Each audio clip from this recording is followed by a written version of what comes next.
wish I could just not see myself. I wish I didn't exist. Well, no, it's not that. It's that because when I talk to you normally, I can't see myself. So Yeah, it's no, it's like not like seeing we be myself on is FaceTime. distracting. Nah, yeah, I mean, seeing yourself is distracting, but like also, like I'm vain in this one way where seeing myself gives me a sense of self importance that I highly lack, and actually is like kind of nihilistic on the other side of that coin. Like it's like legitimately like I don't want to be here. Like, am I real? Do I exist? So this is like a way of being like, oh, I'm real. I'm real in the world. There are other people who have an experience that is human. Um, but yeah, this is the Neal Riggers podcast, and we're live. Neil Riggers, we back We live back. in Well, your. about to take Nah, I'm not gonna 3 year breaks. We go don't care. already then. Three For year three breaks. episodes. You know what I mean? I want to put the audience on to how much we need to be doing. Nah, technical difficulties. The original is all of these shows' real name is technical difficulties. The name of this episode is Kyrie Irving, the king of YouTube. And the reason why I named it that is because one, Kyrie Irving is the king of YouTube. I think he's the biggest Put me on. marketing he's the biggest marketing like banner that YouTube has over the last 10 years. Like he's the biggest spokesperson for YouTube, not like the big YouTubers. It's really Kyrie Irving. Yeah. He made YouTube like a phenomenal original news source. So is it like? So you know how there's like the prison industry goes into record labels, and like is it like that? Like he's actually on the inside on all this, and he's just making bank. Yeah, no, Kyrie is no. That would be insider. That would be a dope ass thing if he did. If that were the case, that would be fire. Like if it's not. Yeah, Exactly. It's not. If Kyrie had a contract with YouTube, that would be fire. Actually, it was like, yo, this is all a plan to get like to legitimize you among a certain set. But YouTube didn't need Kyrie Irving's help with the particular set of people who he's appealing to with his theories. Like they were already pretty good. They were already pretty solidly in YouTube. They were there when Kyrie got there. Yeah, exactly. They were like, "Oh, yo, what's up? You here? Cool. Let's show you around. You ready? There's a lot of research that you need to be up on. Like, catch up, nigga. Research. But yeah, like, what's your understanding of the Kyrie story? Because I don't want to rehash it, but like, what's your understanding of the Kyrie story as it is? Pretty vague, because I like duck controversy because it's a bad way of getting information. Yes. So I know that, and it seems like in relation to some of the things that Kanye said in his Drink Champs that like that Kyrie probably heard that, and he was like, oh well, let me go look into like some of these things that he's saying, right?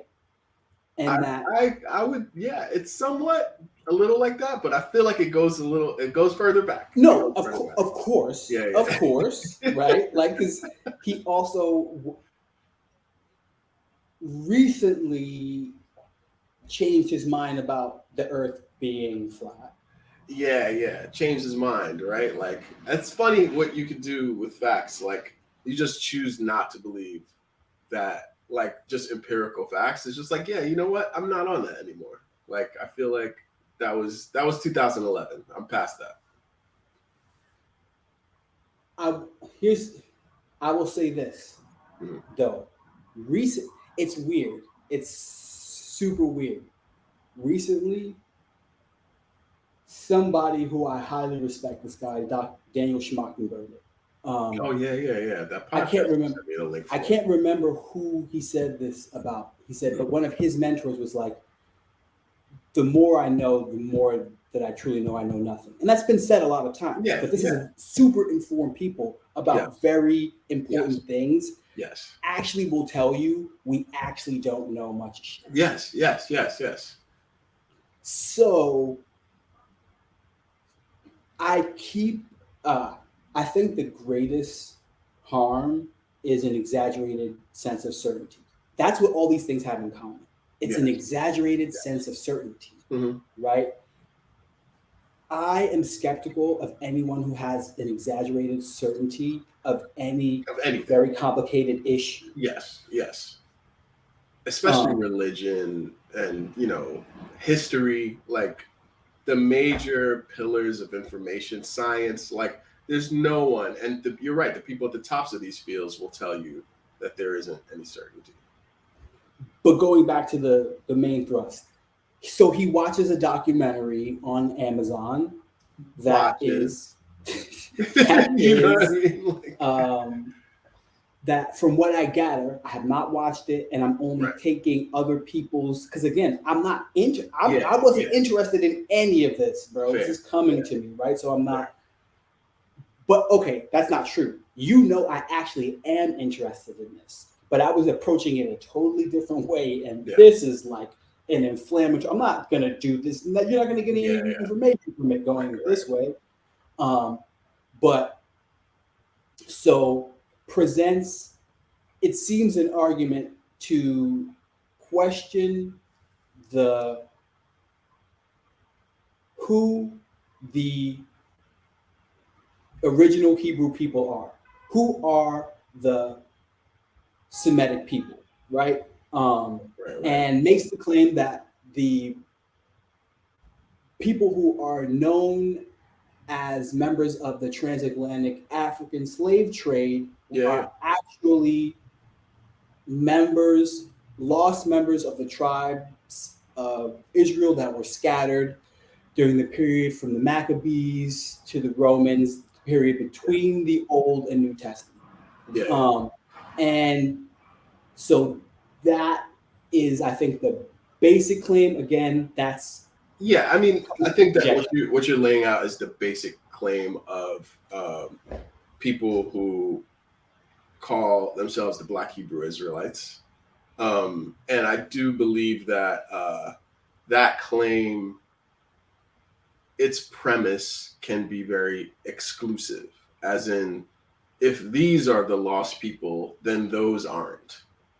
Like, and so it ends up being kind of singular when just like you talked about, the messiness of history and the messiness of like how humans reproduce, like how we migrate, is that actually there are probably many people we could trace back to, you know, that particular genetic line, and that there's no harm in the claim that you just laid out. There's not really harm in that claim until you get to some of the cultural shit, the cultural baggage we have right now in the 20th century. Like our cultural baggage in the 20th century, it probably imposes more on that claim, and it puts that claim in through a ringer that makes it have to include these like ethnically exclusive terms, when like the original historical claim might not be so exclusive. It might not be so rigid. There's no might about it. Yeah. It's distinctly not in the Bible, Right. or excuse me, and you don't in the Talmud. Right. So one, it's Hagar is Egyptian, Mhm. Abraham's first wife. Uh, uh, uh, they in the Bible they marry into Cushites, they marry into the Canaanites. They're when Moses leaves during the Exodus, any Egyptian who chooses to leave before the last uh, curse is allowed to go with them. That's why when Abraham goes up to get the the Ten Commandments, that he comes back and they're worshiping the same gods because the people are with them and they brought them with them. So wait. Before you even go further, here's the real question: do you trust Kyrie Irving to relay any of this information? Like, do you trust Kyrie Irving to recall or analyze or even state in sequential order, like you are, any of this information related to the ethnic, the tribal lines of people who came out of the various parts of the Middle East and North Africa thousands of years ago. Not at all. And that's not to say that like Kyrie Irving doesn't have his own merits as a person. Like I'm not gonna like straight up like attack him or target him. He's not even dumb. He's not dumb. No, but it's just like I'm older than he is, right? So I've had more time around these ideas and how complex they are. It seems as if he just hasn't had a lot of time with these ideas, right? And so here's my proposal for Kyrie Irving. Tell me what you rock with it. I think so. Right now, as the news stands, this is what really happened. He posted a link to a documentary that has many claims, including some claims that Holocaust deniers use to foment their arguments, including some claims that, you know, the religious and ethnic exclusivity of Judaism is because of a larger conspiracy to make Western Jewish folks a powerful cabal of people who organize in media and push other people out, etc. Right, which is like a very nostalgic and romantic idea, especially for Black men, because it's like we don't have a lot of power in society. And then when we look around, we look at the reasons that people have power, and most of them are because of anti-Black racism.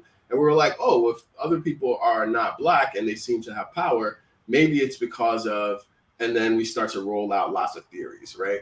And now some of those theories have grounding in reality, like law enforcement and the Ku Klux Klan have a straight line connection in many states, in many principalities in the United States. Like you can trace lines of people who are sheriffs and deputies in southern Mississippi and western Alabama who are also part of the Klan, and Klan registries and their names and identifications have been outed, right? So there's something in recent history where you can say, yes, people who are in power, especially people who are a racial group or a wealth financial group who are in power, moves to protect their power, right? So it's not a far cry for some of these ideas about Jewish folks to become romantic and then seem as if they have a lot of basis in truth. So Kyrie Irving, I think along those lines, right? Like looking for his history, like looking for his heritage, which is, again, it's a fair pursuit, has run into ideas that you and me have seen since we was 6, 7, 8 years old. Like a lot of the New Yorkers seeing this is like, yo, where you been? Like Kyrie, but also the whole nation. Where y'all been? Like we seen these niggas on Jamaica Ave, 125th for a minute. Like Crown Heights, bro. Right. And Crown Heights. That's the interesting. Right. That's an interesting cross section. So I'm gonna get to that in the sense that, like, I think if Kyrie, so what's been laid out for him as a punishment for posting this documentary, which has some anti-Semitic and exclusive beliefs, some bigoted beliefs in it, that he steps away from. He doesn't say anything. He just posts something, and he's like, "Oh, like me, like I didn't make these ideas." Like, and it's like, okay, man, like yes, okay, but I don't often agree with Jason Whitlock. But have you seen what he said? Well, I saw one of his tweets, but what did he say generally? He was like, it seems disingenuous for everybody to be so upset at Kyrie Irving, who did not produce this documentary and who did not platform this documentary and have nothing to say about Jeff Bezos, and who does not profit from this documentary. He profits nothing from his opinion. Let's distinguish ourselves from that. I have a critique of Jeff Bezos. Like, to me, I'm like, if it was Disney, if it was Apple TV, if it was Hulu, any of them niggas who had this documentary up, I'd be like, yo, so what are you on? Just like we was cracking jokes about YouTube. It's like, yo, what are you really on? Are you really trying to broadcast and increase information, or are you just like, is this a free for all? And I think Amazon having this on there shows that they're just like any other platform. They're driven by profit, and it's a free for all. But Jason Whitlock's point is that, and so are we, because we're not actually. So we're interested in the person with the most celebrity who we can talk about, right? That's what we actually care about. We're not talking about the actual problem. If this is the problem, then Jeff Bezos is far closer to the source of this problem than Kyrie Irving is. But he's not as fun to talk about. Yes. Kyrie is more fun for us, and then we pretend we're doing the right thing by having fun shitting on him. All right, so let's have fun shitting on him and Jeff Bezos, because like we can hold both truths, right? Yes. Like we contain multitudes. So here's the way I'll have fun with Kyrie. Kyrie was a Muslim, right? Like 2 years ago, Kyrie was a Muslim, right? So I didn't even remember that. It was it's like, oh, that's okay. Okay. Yeah, that was stuff. Nah, okay. He's burning sage too. He be burning sage. You know what I mean? Like, yo, Kyrie was on after the 2016 championship with the Cavs. He was on a yacht and a party, and it was on like allegedly, it was reported that it was only white girls party, right? So I heard about that too. So think about the story arc of Kyrie Irving. You know what I'm saying? Like from the very I would say he's been a very cradled athlete. Darling, yeah, he was a Duke darling. He was a Duke darling. He was a top level athlete for his entire career. He went to Duke for a year. He was injured a lot, so he didn't really play. He still went to the NCAA tournament, etc. Went to the Cleveland Cavaliers as a top draft pick. And he's like he got you, but he be crossing over in other ways too. Like he don't know. Yeah, right. It's over here. It's over there. Yeah, he's over here. He's over there with his ideas. You know, that's what I mean? YouTube. It's your original point. It's YouTube, and that's YouTube's entire point is to polarize you on any opinion. Any opinion you have, they're trying to get you to go to an edge. Yes. And I could speak to that too, because it's like if we're gonna shit on Jeff Bezos, we're gonna shit on Kyrie, we gotta shit on YouTube.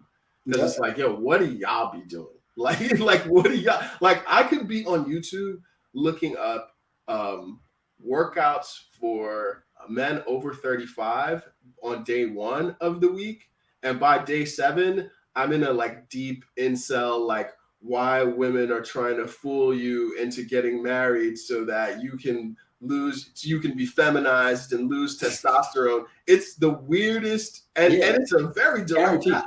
No, and this is a guarantee. This is not even I thought it was going to have to be more officialized. It's like, nope, that's what's going to happen. No, that's exactly what happens. Those are the ads you're going to get. Somebody needs to make money off of your need to exercise. That's the people who sell you like supplements and that they're trying to push you over here. You're being feminine. All this is, it's 100%. Yes. So Kyrie Irving, he was a Muslim for a minute. And look, this is what happened with the Nets thing. He posted the link. The Nets already not fucking with him. Like the Nets are already not fucking with him. KD is low key not fucking with him. Like, yo, like you cool and everything, bro, but like you come in here with the candles, and I'm like, nah, I'm just trying to hoop, bro. Like it's like I hear you, like I for real here, like yo, Egyptian musk, incense, and all that. Like, I hear you, bro, but I'm not trying. I came here to hoop. And like you be on this other shit that's not about hooping, which I'm not even fundamentally. That's dope. All that is fly. Actually, we should do a role play. I'm gonna be KD, and you can be Kyrie, right? I'm KD. I come into practice. I come to the locker room actually right before practice. We're about to hit the courts, and you have something that you really need to tell me. Yo, I'm just like, I just need to know, is you standing with me on this? Is you standing together as a people? You know what I mean? Yeah, but like who? What people? Like basketball players? As original people. As the as the descendants of the one. Oh yeah, like the human, like how human race, like how the human race. Yahweh. Tell me again. Yahweh. The Bible. You're not familiar with the Talmud? Yeah. Nah. Okay. So. I want to. I'm sorry to cut you off. Basketball is. I love basketball. You know this. I'm a champion, right? I'm a champion. I'm. But I'm saying, right? Like, where does all this come from? Where do these blessings come from? These talents that we have come from, right? This is what I had to ask. I had to practicing practicing basketball. Practicing being 6'8". Being 6'8" helps. Yo, and like, okay, so that's the situation with KD and Kyrie where they agreed to go to Brooklyn together. Kyrie's basically been on some other shit the whole time, and it's escalated. It's gone from, whatever you want to say about the COVID-19 pandemic. This is before even the vaccine. The COVID-19 pandemic, he was like, "Oh, I ain't playing. I ain't taking that. I'm not doing that. I'm not gonna be on the course. Cool, whatever. Black Lives Matter protests, etc. They did their thing. The NBA continued to make money. Whatever kind of moral decision that was, because let's not act like that's not questionable. Putting black athletes on the floor while there was a pandemic going on, but we continue on. Then a vaccine comes out. Whatever you feel about that. He also decided, Kyrie Irving, I ain't playing. You know what I mean? So it starts to be a theme on some I ain't going to do this. It's interesting. It's basic. We're giving him too much credit, actually. He's just a basic contrarian, right? Yes, when he sees an exaggerated sense of certainty in a direction, he thinks he's so smart, he needs to go the other direction. Yeah. But he does what the first level of people who do that, they go too far the other direction. Yeah. They just assume the opposite is the truth. Yes. If they can sense any untruth in what's being presented as the truth, the easiest assumption is that the opposite is the truth. Right, which is a binary, right? And it's actually that many other truths exist that inform the truth you're seeing, and all of them have some flaws, right? All of them have some places you can pick apart, some skepticisms that you can examine. He's not really examining the skepticisms of the other side, right? And so after the pandemic, the vaccine comes out, he's like, nah, I ain't doing that. KD and Kyrie lobby to get James Harden. James Harden's like, yo, but what happened to your men? No, I thought we was about to hoop. And KD was like, yo, honestly, bro, I can't even tell you. I can't call it. He's Kyrie. Kyrie's Kyrie, right? And then James is like, all right, yeah, he could be that, and I'm gonna leave. And then this rolls around, which is he posted this documentary. He also posted a link from Alex Jones denying the Sandy Hook shootings, that's saying that this is the level of YouTube. That's why I say he's the king. I didn't even know, but it's exactly what I'm saying. It's just the opposite. Alex Jones, who believes that the Sandy Hook shooting was staged and that the parents are crisis actors, and spread that belief so extensively that those parents who actually lost their children got death threats for years from people. It doesn't matter what he believed. He got sued and lost. He has to pay them millions of dollars. Exactly, right? So Kyrie Irving, after he had to sue, he had to pay millions of dollars from being sued, is all right, let me post this dude's links because he seems credible. And that is the situation we're in with Kyrie, right? Where now every single stop, and this is beyond the basketball shit. This is beyond, because before I could say basketball, because we used to talk about Kyrie. We used to be like, yo, Kyrie or Steph. Yo, if it really comes down to it, who's better, Kyrie or Steph? Can you really call it? And there was a point where it was very questionable, and Kyrie hit the shot, wop in Steph's face to win the finals, right? So it's not like it was absurd to question whether or not Kyrie was potentially on the same level as Steph Curry. That has since changed. That has since changed. And it was a small window. Steph had a window before that. He came in for a second. And you know who closed that window? You know who closed that window? Kyrie Irving. Because he was the person who was most responsible for all of the impressions we have, both of him as a basketball player, and now the area that I really don't want to care about, whatever he thinks about theology or ethnography. I have no interest in someone who spent even 4 years at Duke telling me about those things. And he spent 1 year. So I'm he's getting deep into areas where I'm yo, there's lots of experts that I can check out for this and have opposing viewpoints on it too. And Kyrie Irving is not one of them. Somebody call Ja Rule. Quick, somebody call Ja. The Ja Rule. Bro, I don't need if And to now, Kanye is a different, and I don't even know if we want to go there because this has been nice. This has been a nice weekend. We can just, he's a whole different nasty, sloppy ass bag of shit to deal with because he's just slapping around in the water like, look over here though, look over here. Oh, they're First of all, repressing me. They're yo, what persecuting me. religion are these dudes? Like Kanye and Kyrie, they're like, yo, I'm a black Jew, I'm a black Hebrew Israelite, I'm a Muslim. Kanye, I'm a Christian. What are you actually? What are you? If like say you're all of them, right? Let's say you claim you're all of them.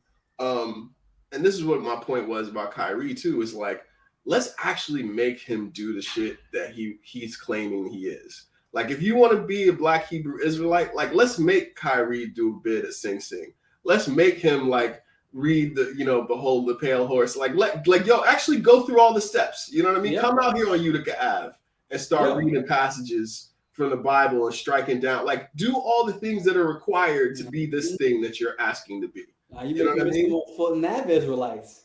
Be a whole Fulton Ave Israelite with it. You gotta be a full whole out here in paper towels. Wearing paper towels, wearing purple paper towels and shit. You know what I'm saying? You know what I'm saying? Like looking like Shredder. You gotta be out here looking like Shredder in the summer on a literal soapbox. On a milk carton, you know what I'm saying? but with not one shred of doubt in your heart and in your voice. Yes. Full chested, full barrel chested. What you talking about? And he's not full chested, nor is Kanye West. Like Kanye West is more, I would say, extreme in some of his statements, but they're both like he's still mealy mouthed. He's mealy mouthed with it. Yes, he's mealy mouthed, and like what the real crazy shit as black men. Yeah, that's kind of what I was talking about earlier. Is that we don't have a lot of solid ideas to hold on to or institutions to trust, right? Which is like, what are you going to do about that? We don't have a lot of solid ideas to hold onto or institutes to trust. And so what's happened for both of these men, because the only actual solid idea in modern society is celebrities worth something. Celebrities worth something. So black men who want to see themselves in a celebrity are like, I don't care what your ideas are. I'm going to stand behind you because your celebrity is worth something. And y'all can't tell me otherwise. Y'all attacking him unfairly, which is happening. He, like you said, he's getting more focus than the person who's putting this type of shit out. Also, I will say the apology that the NBA has outlined for him seems a little bit more extensive than I'm used to. It's wild. First of all, it's wild. They're wild. Like they're.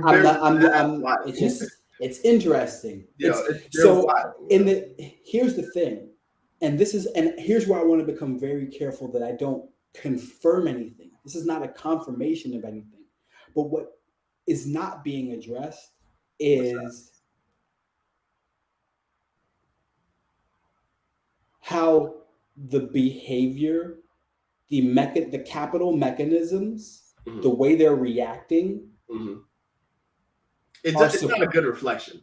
It's supportive of conspiracy. Yeah, it's not a good reflection. And like, this is what I was saying throughout the COVID-19 pandemic. I said this to you on the phone call, which is that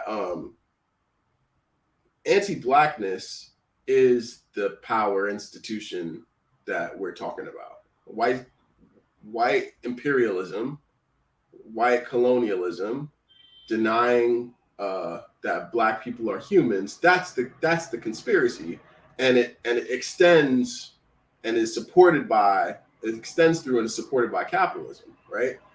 And I think it would be dope if we could have this analysis as black men.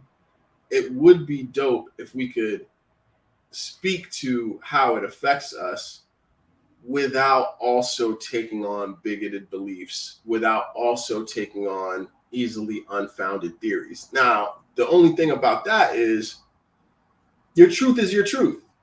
You know what I'm saying? Like, I can't make somebody go take a vaccine, and I'm not even invested in that. I'm not even really invested in that. I can't make somebody say, yo, all races and religions have some exclusive beliefs that are probably a little kooky and a little fringe, and that don't include others.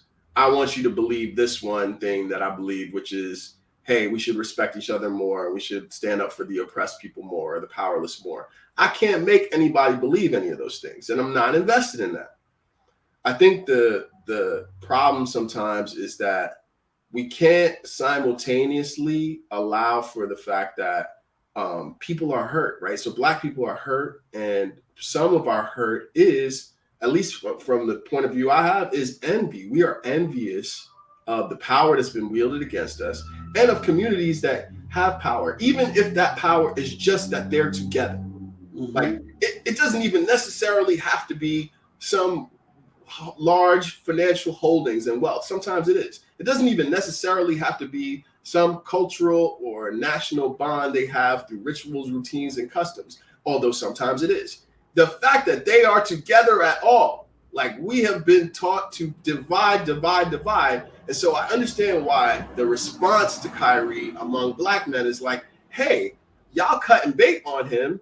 And that's exactly what they want us to do, because the world is anti-Black, and the anti-Blackness requires that we be divided, that we kill each other as much as possible, and we take each other down as much as possible. So to your point, this is a royally fucked situation, because even as we start to talk about the bigoted ideas that Kyrie put out there, he didn't originate them.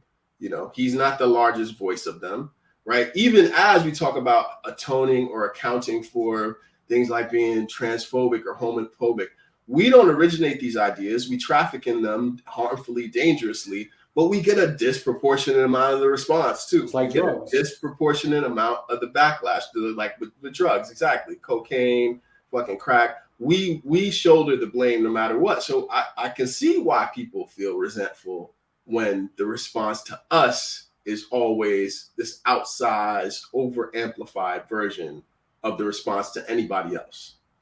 And it's also, so, to not tread in another very hot water topic, but I referenced Dave Chappelle earlier, and you make the point of Kanye bringing up, verbalizing actively, that what a part of what I'm communicating is jealousy. I'm jealous of what you all have. Yeah. Oh yeah. He I'm said. not, Yeah. He said. Dave Chappelle did the same thing about the LGBTQ movement. He was like, I envy how much success you all have. What I'm expressing, what you all are taking from me as hatred, is me trying to express that I envy your success. I would say the parenthetical, because I agree with you. I think the parenthetical that Dave missed is, I envy the white LGBTQ community success. Like, and I think he has the white part in parentheses, and he really shouldn't. And I'm like, no, that's like a key, like that's the like with everything else, like with everything else, right? Exactly, because like your central, like the things you think still matter. Yeah, they matter in this thing too. Like in their world, they still matter, and it actually matters disproportionately for them. But the point being that it becomes difficult to have any conversation about this when you verbalize that, it is framed as hatred. Our language on these things is very narrow. So how about this though? How about this? Here's where I disagree. I think verbalizing it, period, is not what becomes seen as hateful. Like, verbalizing it at all, because I could say that right now in our conversation, be like, yo, I envy, even if I know that every tribal and religious and racial and ethnic group has divisions, I envy ones that seem to me more united, right? It becomes problematic, bigoted, inaccurate when you say, I envy that y'all have more money and more power in these areas that are like unprovable and also just not true. You know what I mean? Like, because I could say like, yo, that's why I said about the parenthetical, about the LGBTQ movement. Because like, what are Black queer people? They don't have the same narrative. And I think Dave Chappelle, who knows Black queer people, Black lesbians, who we cited, Black trans folks, now I'm sure he knows them niggas real well. Mm-hmm. Like, I'm sure he knows them real well now. And he's saying, oh, his original statements are, y'all have all this power too that I don't have. And they looking at him like, who? You? The guy who was at the Yellow Springs meeting talking about not wanting low income housing. Right. And okay. So here's where I'm getting to though, right? Yeah, go ahead. What you're talking about is, so what they're saying is ignorant. They make these ignorant, because we don't have something, we jump to an ignorant presumption. In the absence of an answer, we fill in an answer that is also inaccurate. Right. And traffics in harm. Yes. But so here's when Jay-Z made the song "The Story of OJ," right? Yeah. He makes a claim in it about, Jewish landlords. I can't remember exactly what it says, but he says it, and there was backlash for that, right? It wasn't the neatest thing Jay-Z's ever said. Right. But growing up, so now I'm going to refer to my own personal experience. Yes. Right. I have several personal experiences having Jewish landlords and it's not. I had a Jewish landlord who was a wonderful person, who was a pharmacist who lived underneath us. Yeah. Great guy. I also had several Jewish landlords try to sell me slums. Yeah. Right? Like, that is my personal experience. I can't. So I have that experience. I know almost every other Black person I know who grew up in Brooklyn has some kind of experience like that. Right? So that's all observable, right? Yeah. I don't have language for the way there appears to be consolidated power within, to be specific, the Hasidic Jewish community within real estate and a specific form of real estate. I would have to be denying my own personal experience not to be able to refer to it. Here's what I would ask, right? Which is to say, I think the language I have for what you're talking about is that it's anecdotal, right? And so it's, which is neither positive or negative or neutral. It's just anecdotal, right? And the anecdotal experience I have is very similar, right? And so because I'm moving to write this piece about Kyrie Irving right now that tackles a lot of these intersecting experiences that we've had, which is like, first of all, Kyrie, nigga, you in Brooklyn, man. Like you could just do any like go to the fucking library, bro. Like it's a walk from the Barclays. That just shows how insulated he is from the information that's readily available to him about those experiences. But let's put it like this, from an anecdotal perspective too, about slums, right? About Jewish landlords, right? Across the street from me are 3 Jewish families in attached homes, right?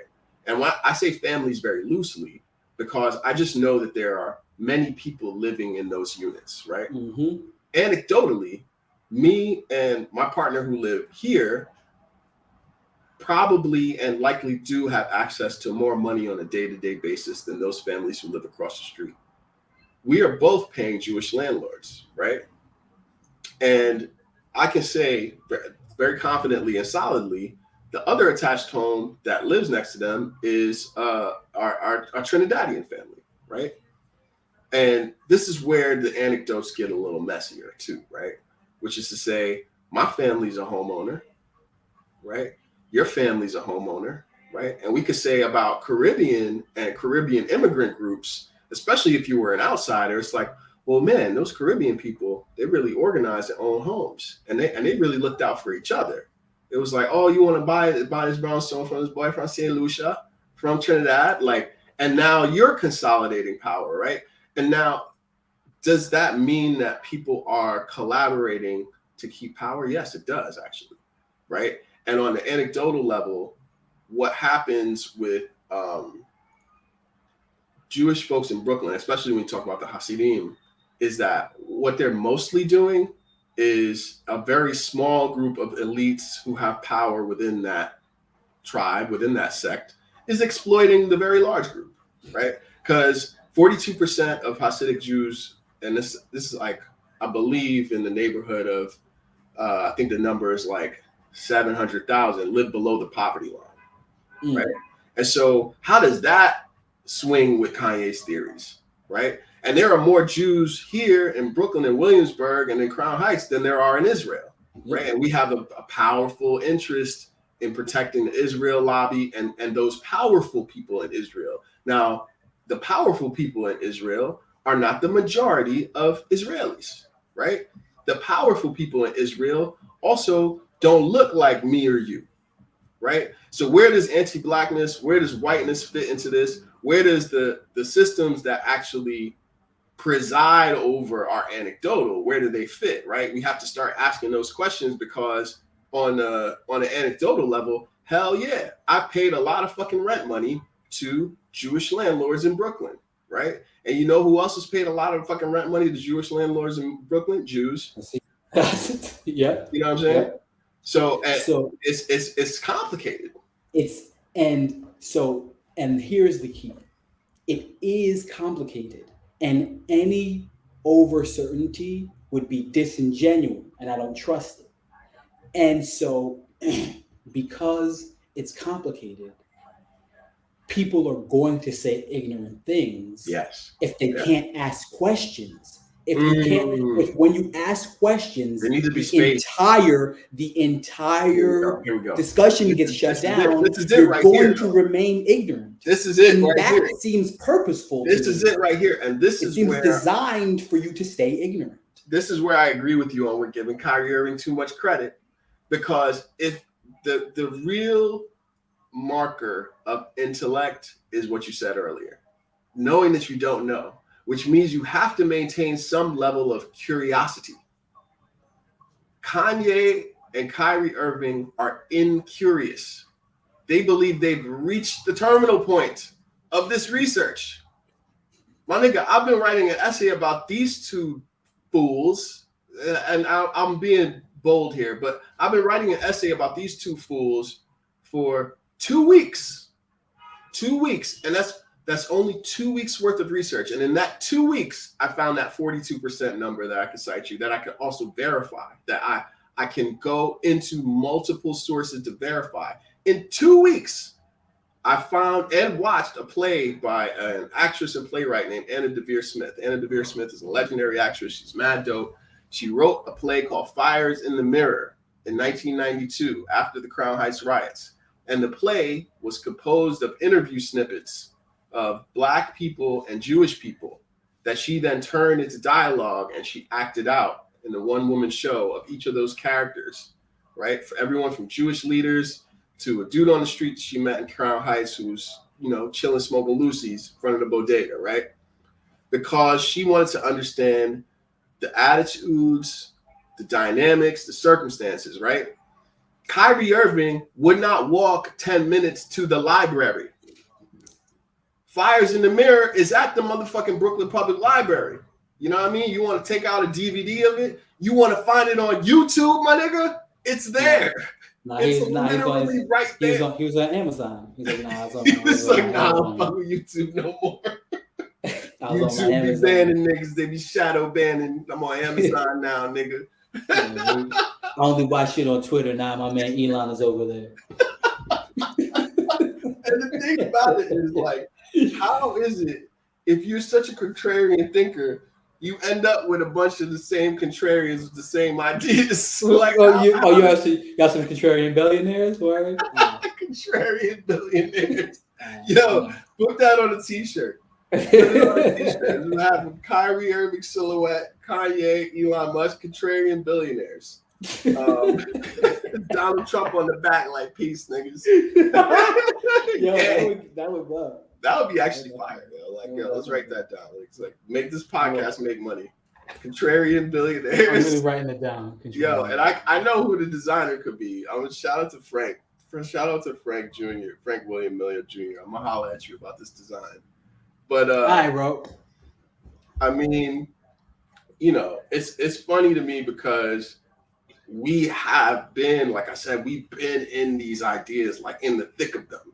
You know what I mean? And not just when I date Jewish chicks. Like that's not that's not the only time. It is one of the times, not the only time, right? But it's also like, yo, we know Black Jews, right? And I know Black Hebrew Israelites, and I know some of the distinctions between those people, and I know some of the things that they say that I don't agree with, and I know how to engage them in conversations when I don't agree with them. You know what I'm saying?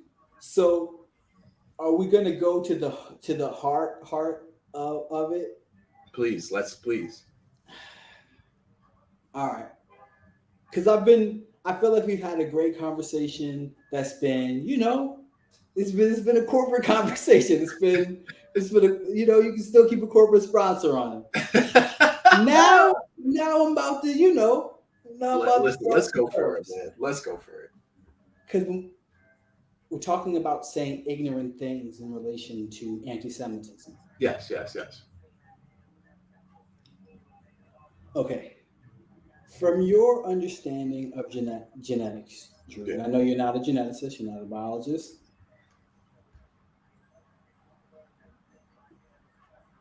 Have our genes meaningfully mutated during recorded human history, or what we consider human history? Yeah, I mean, meaningfully is a good part of that question, a good qualifier. I mean, not from like species of human, like, you know what I mean? Like, we're all Homo sapiens. But even like meaningfully in the sense that like there are how we how are so there I don't because it's not I'm not getting to race. Race is actually just one permutation of it.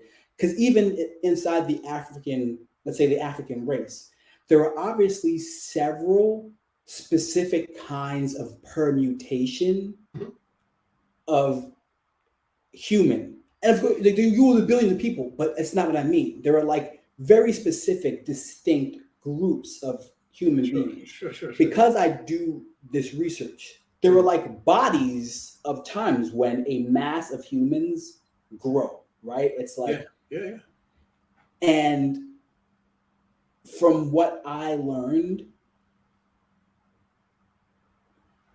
in 40,000 years, genes don't mutate. Mm-hmm. Yeah, for the most part, they don't. They don't environmentally mutate. Here's the great distinction. We're constantly mutating through sex, right? But sexual mutation is mediated by humans. Yes. Environmental mutation is different. It's something happens because of this sexual mutation that is specific, like people's eyelids narrow, and it confers a benefit to people who are in a windy desert environment. Right. That benefit is passed down because those people survive. Because they're more able to, because there's a benefit to this random mutation, they survive better, and that boost in survival is why that group of people then becomes a mass. Right. It hits a critical mass. That's why they're able to hit a critical mass. They're conferred an advantage that gives them the ability to hit a critical mass. Right. That has not happened in recorded history. That all happened pre-history. Yeah, it's pre-history. All of those yes. adaptations happened pre-history. Mm-hmm.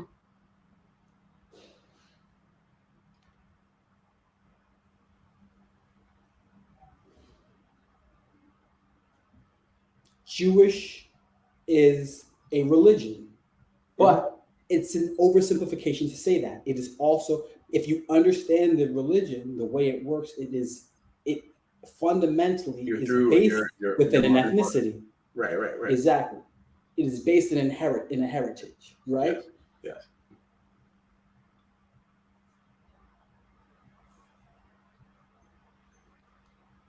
Heritage, genes create phenotypes, expressions. Your genes create expressions of those genes. So all of this is a lot of context to get to say this thing that I'm not sure I can say.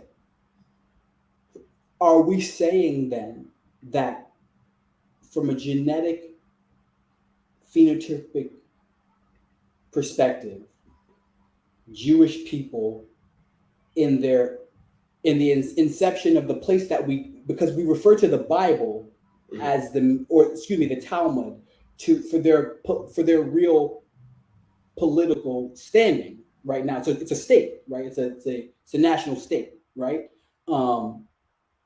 That those people were a white people.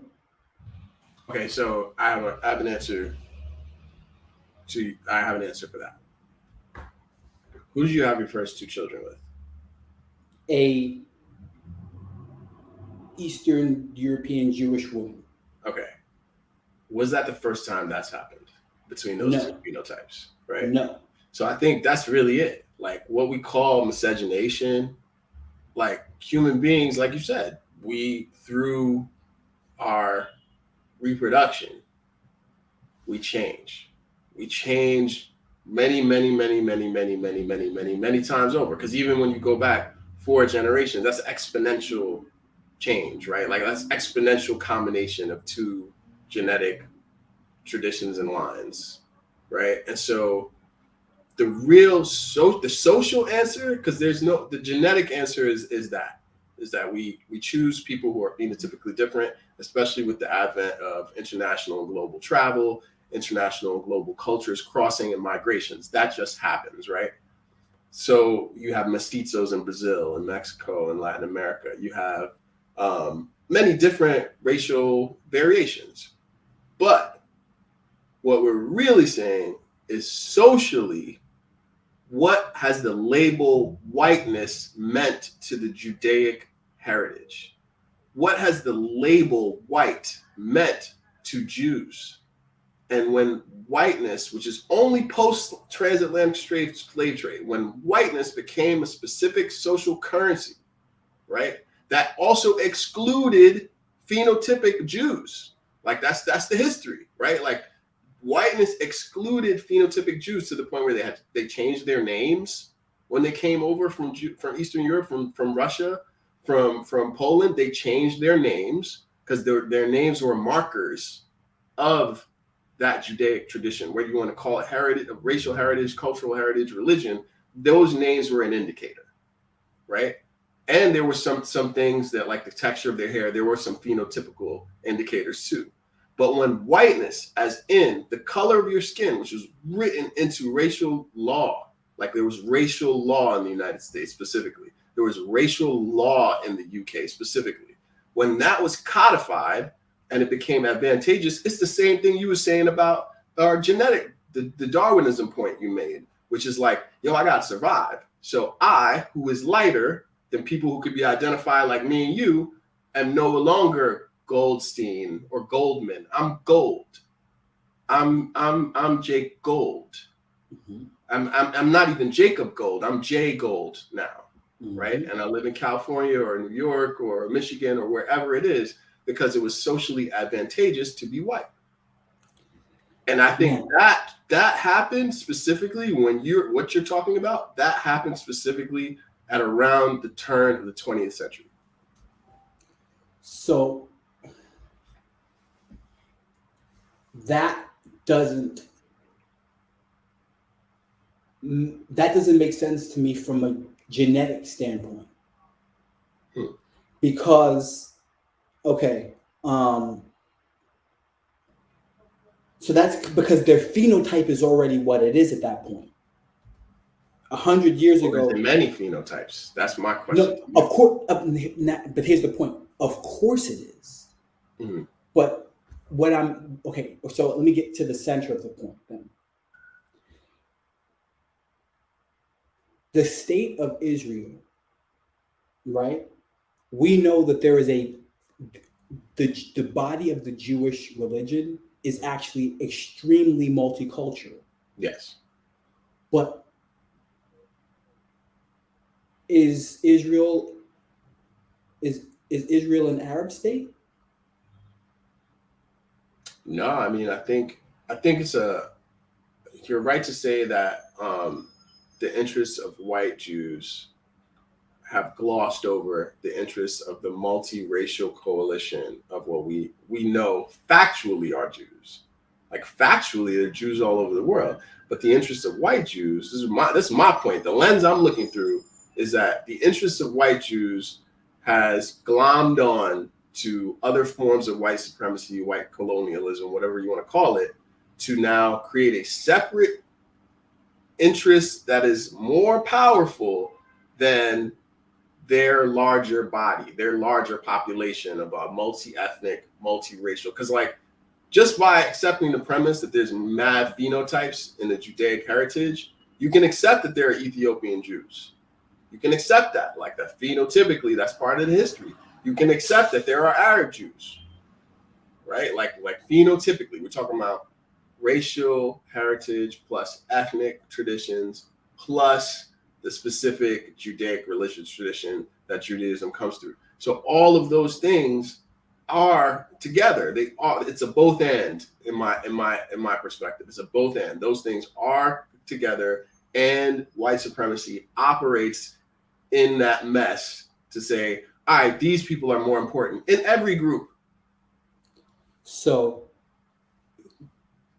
I think it is worth saying though that Ethiopian Jews are from Ethiopia, Mm-hmm. and Arab Jews are from the Arab Peninsula, and European Jews are from Europe, Mm-hmm. right? And in the state of Israel right now, it appears to me that white Jews benefit from the state of Israel at an extreme majority. Yeah, just like white Americans, all Jews, right? Just like white Americans and white Jews in America benefit from the state. And so this is why there's if you, here is where I share the curiosity of Kanye and Kyrie to understand that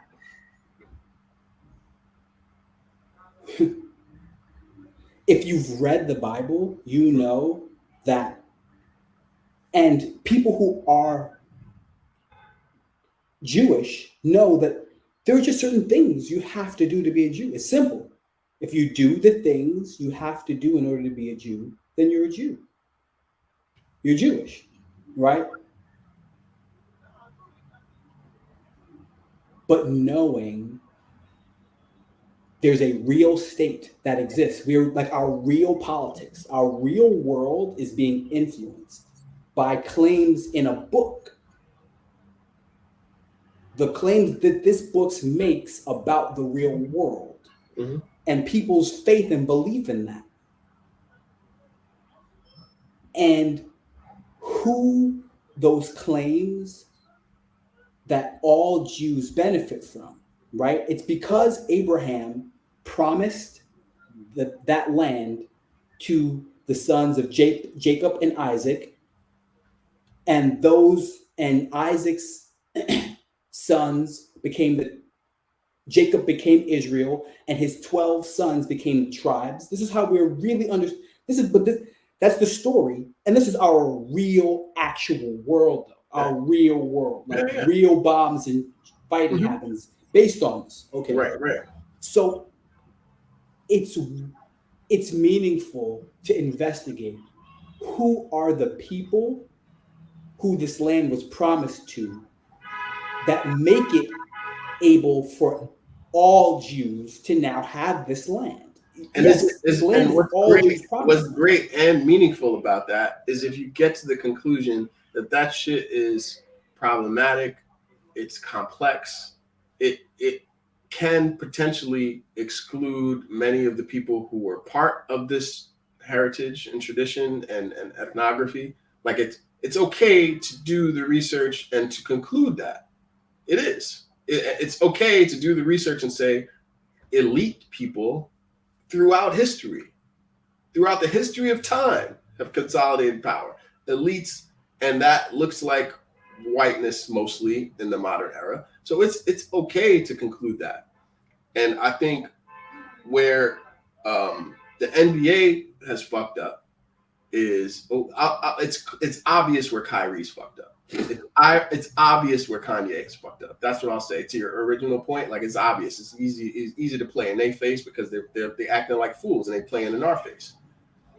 It's less obvious to find and root out how the NBA is fucked up, how Jeff Bezos is fucked up for spreading these sorts of ideas, how even how history, the way we've been taught it, is fucked up or inaccurate or incomplete. Those things, because that points to a lot of different directions too. You know what I mean? It's easy to point at, an athlete who's just done his first 6-month bid, right? Because like that's exactly what he's doing. And Kanye, even like this is a man who says, I don't read, right? Like who's 40 plus and who's like, I don't read. So it's easy to point at you and be like, you're making a mistake, right? But when there's intentionality and that when there's actual muddled history and people who can't take responsibility or account for the divisive nature of spreading certain ideas like that Jews are one race or ethnicity or culture. They're not. Jews are many races. We know that, right? And if we had an understanding of that, we'd be more compassionate to someone like Kyrie Irving saying, well, yes, I am a Jew and a Semite, even though it's like, hey, like just do some of the things, do any of the things, right? Because it's like I could say, I'm original African because the first woman in recorded history and human history was an African. You're like, yes, we're all Africans by that fucking measure, right? But you're right to say that it's relevant when there are customs and traditions that you have to practice. It's relevant when there are competing texts that you now have to compare and figure out, like, what are the biases here, right? What is the subjective point of view of each of these texts? And I think no one's doing that in good faith. Like, no one in this discussion has done that in good faith. Like Adam Silver, the NBA hasn't done that in good faith.